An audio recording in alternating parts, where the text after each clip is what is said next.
Today's greetings. I, Dr. Sanjeevini Raina, take this opportunity to introduce special contracts, which is offered as a course in third semester LLB course. So, special contracts are specific contracts which feature certain specific characteristics which are other than the regular contract, and these unique characteristics or the legal implications which follow on makes it very interesting, and also something which is being used day in and day out in the legal practice. So therefore, understanding of special contract is essential for all the legal professionals, as there are different types of contracts which we frequently encounter not only in the commercial field but also in their personal legal dealings. So I personally feel that the special contracts is one of the most important aspect of the entire legal study, because not only as a lawyer you would require for your own self, and you will require it equally for your clientele as well, and it would be used in most of all the contracts which are in civil nature. It will be used. So if you see, special contracts will have two parts to it, this particular course. One would be dealing with the Partnership Act, and the other part would be dealing with the Sales of Goods Act.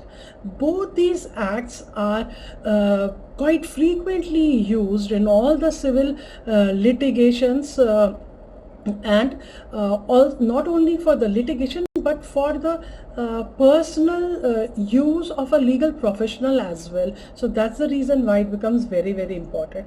Now if you see this paper provides you an in-depth understanding of the specific spatial features in a contract which are required, how commonly they are used in the commercial practice, how the legal relationships, unique legal relationships in the dealing are being defined, how the third party obligations are being brought forth, and the clarity with which it has to be dealt, how the commercial transactions are to be understood very clearly, keeping these requirements in mind. So that's why we will be in this paper, we will be exploring contracts in detail, its formation, how the rights and duties and obligations will be defined, what will be the legal consequences if there is any fault,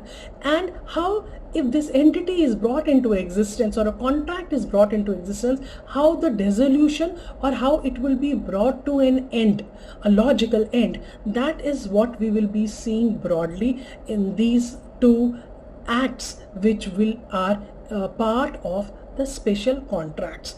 Now if you look into the special contract paper, the first part of the special contracts deals with the Partnership Act, and in this Partnership Act, if you see, the first and foremost, our emphasis will be on trying to develop a connection between the basic fundamental element of agency, which all the students have understood in their first semester under the General Contract Act, under the Contract Act 1872. So how the agency with its special features are being understood or identified as a basis of a relationship of a partnership.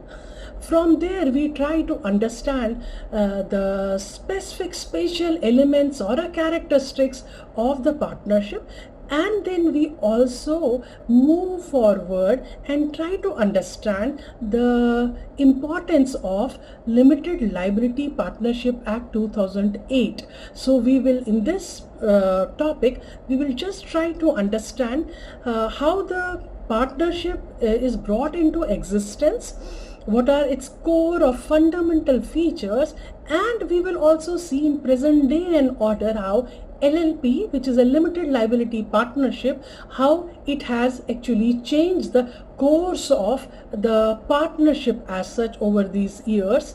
So it will be a good connection for us to understand that any business association, whether it starts from an informal structure like a partnership, and if it is does not want to have a formal characteristic of a companies, how in between the two, how we can pave the way and create a different sort of a relationship in the nature of a limited liability partnership. Then the topic 2 of this paper will be covering that how the relationship of a partners inter se is to be seen or identified. What would be the role of each partner vis-a-vis other partners, how the mutual agency works, how one partner is responsible and liable to the other partner, so how one partner is acting for all. So that is what we will be seeing. And then in addition to that, then we will also be trying to understand that how this one partner who is making the entire partnership liable to whom? Liable to third party. So this topic, the entire topic, the emphasis would be on seeing the relationship in a partnership from two perspectives. One would be from the perspective of a inter se relationship, and the other one would be from the third party perspective. Then we will be seeing that how a new partner can be brought in to an existing partnership, or in case a partner want to move out of a partnership firm, how they can do. So incoming and outgoing partners are also defined. The last topic of this partnership defines the registration and the dissolution of firm. So if you see the way the course is laid up, you will identify one clear feature that it has been woven like as if how the life cycle comes into existence. You see the birth, you see the life, and you see the death. So this is how the Partnership Act syllabus has also been drafted. So you see how the partnership is being created, how the partnership functions, and then we also see how the partnership can be brought to an end, and that is what is about the registration and the dissolution of the firm, which plays a very, very important role. And we will also try to understand the dissolution of a firm and non-registrability of a firm as well. Then with this we will see the entire Bare Act of partnership will be covered in these topics. Then we will move on to the second half, which is also equally important, second half of the Special Contract Act syllabus, which brings into Sales of Goods Act. So when we talk about Sales of Goods Act, we there also try to understand what is the chief features or characteristics of a special contract and sales of goods under the Special Contracts Act. What do we mean by the sales of goods? How it is different from any other sale which we could have covered under the Contract Act as well. So that is what we will see. The statutory transactions, we will see what would be the contract for works or labor, that we will try to see in this, and what is the difference between the two. Then we will see a very important topic, which is about conditions and the warranties which are included in any Sales of Goods Act. What is the role, how the condition is to be defined, and how the warranty is to be defined, at what point in time warranty can be converted into condition, and what is the sort of a rigidity with the conditions. All these things we will see in this topic, which is covered under conditions and the warranty. Then the third topic under the Sales of Goods Act, we will see the effects of contract of sale. How does it get affected? So we will try to see is there any doctrine where we say that the buyer should get the property from the seller who is the owner, and if the sale is done by any person other than the owner, what would be the impact? What would be the impact of a joint owner? All these things would be seen under the effect of a contract of for sale. So whether the buyer, if he is not in possession of a property, sale in a market which is different than a regular market, all these things will be covered under effect of contract of sale. Then the last topic which we will see will be the topic of unpaid seller. So that becomes a very, very difficult proposition when the seller has actually done away with the property, he has handed over the property, or has put the property in the course of transaction, is a course of delivery. So what will happen to a seller who has actually given the property, handed over the property, parted away with the property, and the buyer is not paying the price? So that becomes a very, very crucial point, because at the end of the day, we all understand the commercial transactions are invariably about deriving the commercial interest price out of the contract which we have entered into.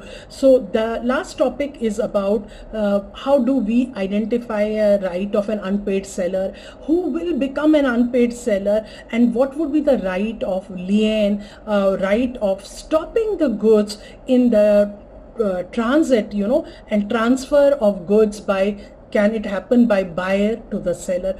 All these things we will see in this topic. So towards the end, I would just try to tell you in brief, we will be trying to look into two different type of contracts in this special contracts paper, which is the partnership and the sales of goods.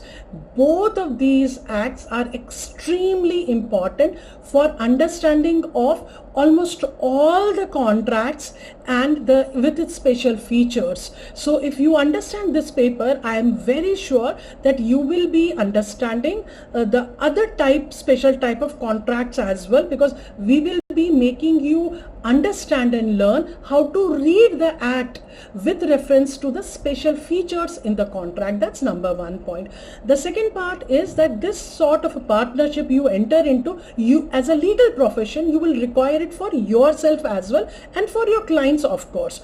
This paper will actually give you an idea how to even draft your partnership and what would be the key features, not only for your client but also for yourself here when you will have an LLP with your friends who want to have a legal partnership. So what all should be included? So, and in the present day and order, we are all driven by a market economy. We know the market is very, very important for us. So that's why these sort of laws are extremely important for our understanding. So all the commercial transactions will have to be understood clearly. So this paper will, I'm sure, will equip the students with knowledge how to understand, draft, enforce such contracts in the real world scenario. And with this, I would also like to mention that these papers, both these acts, will be extremely important for your any examination which you will take up even after your LLB third semester, whether it is your qualifying exam for your eligibility test, for your LLM, or for your judiciary. All these acts, both these acts along with the other acts, are extremely important for your understanding. So I hope to see all of you for this paper. And I would also request, if any one of you has any query regarding this paper or how to go about it, or you want to get a little bit more clarity, you all can reach out to me on my official email ID. I'm Sanjeevini Raina, so you can reach out to my official ID and I'll definitely respond to you whatever is the query regarding this paper. Thank you very much. Thank you.